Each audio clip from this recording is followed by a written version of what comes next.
ಓಂ ನಮಃ ಶಿವಾಯ. ನಮಸ್ಕಾರ. ಅದ್ವೈತ ಅಸ್ಟ್ರಾಲಜಿಗೆ ಸ್ವಾಗತ. ಇವತ್ತಿನ ವಿಡಿಯೋದಲ್ಲಿ ಕಾಳಸರ್ಪದೋಷ, ಆಂಶಿಕ ಕಾಳಸರ್ಪದೋಷ ಅಥವಾ ಸರ್ಪದೋಷ ಅಂದ್ರೆ ಏನನ್ನೋದನ್ನ ತಿಳಿದುಕೊಳ್ಳೋಣ. ನಾನು ಒಂದು ದಕ್ಷಿಣ ಭಾರತದ ಪದ್ಧತಿಯ ಪ್ರಕಾರ ಇರುವ ಜಾತಕವನ್ನ ಉದಾಹರಣೆಯಾಗಿ ತೆಗೆದುಕೊಂಡು ವಿವರಿಸ್ತೇನೆ.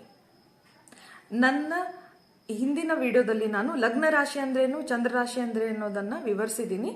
ಅದನ್ನ ನೀವು ಈ ಚಾನಲ್ನಲ್ಲಿ ವಿಡಿಯೋ ಸೆಕ್ಷನ್ ನಲ್ಲಿ ನೋಡಿದಾಗ ನಿಮ್ಗೆ ಸಿಗತ್ತೆ. ನೀವು ಅದನ್ನ ನೋಡಿ ರೆಫರ್ ಮಾಡ್ಕೊಳ್ಳಿ. ಯಾಕಂದ್ರೆ ನಾನು ಇದರಲ್ಲೂ ಕೂಡ ಲಗ್ನ ರಾಶಿ ಮತ್ತೆ ಚಂದ್ರ ರಾಶಿ ಅನ್ನೋದನ್ನ ತಿಳಿಸ್ಕೊಟ್ಟು ಆಮೇಲೆ ಅದನ್ನ ಸರ್ಪದೋಷ ಅಥವಾ ಆಂಶಿಕ ಕಾಳ ಸರ್ಪದೋಷ ಅಥವಾ ಸರ್ಪದೋಷ ಯಾವ ರೀತಿ ಇರುತ್ತೆ ಜಾತಕದಲ್ಲಿ ಅನ್ನೋದನ್ನ ತಿಳಿಸ್ಕೊಡ್ತೀನಿ. ಇವಾಗ ಇದಕ್ಕಿಂತ ಮುಂಚೆ ನೀವು ತಿಳಿದುಕೊಳ್ಬೇಕಾಗಿದ್ದೇನಂತಂದ್ರೆ, ರಾಹು ಕೇತು ಗ್ರಹಗಳು ಯಾವಾಗಲೂ 180 ಡಿಗ್ರೀಸ್ ಡಿಸ್ಟೆನ್ಸ್ ಇಟ್ಕೊಂಡು ತಮ್ಮ ರಾಶಿಯನ್ನ ಬದಲಾವಣೆ ಮಾಡ್ತವೆ. ಯಾವಾಗಲೂ ರಾಹು ಗ್ರಹದ ಅಪೋಸಿಟ್ ಕೇತು ಇದ್ದೇ ಇರುತ್ತೆ. ಇವಾಗ ಈ ರಾಹು ಕೇತು ಗ್ರಹಗಳ ಮಧ್ಯೆ ಎಲ್ಲಾ ಗ್ರಹಗಳು ಸಿಕ್ಕಾಕೊಂಡಿದ್ರೆ ಅದನ್ನ ಕಾಳಸರ್ಪದೋಷದ ಜಾತಕ ಅಂತ ಹೇಳ್ತಾರೆ. ಒಂದು ವೇಳೆ ರಾಹು ಕೇತು ಆಕ್ಸಿಸ್ ಇಂದ ಒಂದು ಗ್ರಹ ಏನಾದ್ರೂ ಹೊರಗಡೆ ಇದ್ರೆ ಅದನ್ನ ಆಂಶಿಕ ಕಾಳಸರ್ಪದೋಷದ ಜಾತಕ ಅಥವಾ ಸರ್ಪದೋಷದ ಜಾತಕ ಅಂತ ಹೇಳ್ತಾರೆ. ಇನ್ನು 2 ಗ್ರಹ ಇದ್ರೆ ಇದಕ್ಕೆ ಸರ್ಪದೋಷ ತಾಗೋದಿಲ್ಲ. ಇವಾಗ ಒಂದು ಉದಾಹರಣೆಯಾಗಿ ಜಾತಕವನ್ನ ತೆಗೆದುಕೊಂಡು ವಿವರಿಸ್ತೀನಿ. ಅದನ್ನ ನೀವು ನಿಮ್ಮ ಜಾತಕದಲ್ಲಿ ನೋಡಿಕೊಳ್ಳಿ.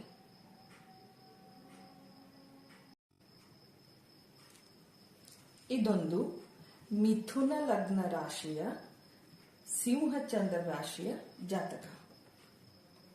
ಇವಾಗ ನಾನು ಆವಾಗಲೇ ಹೇಳಿದಾಗೆ ರಾಹು ಅಪೋಸಿಟ್ ಕೇತು ಇದ್ದೇ ಇರ್ತದೆ.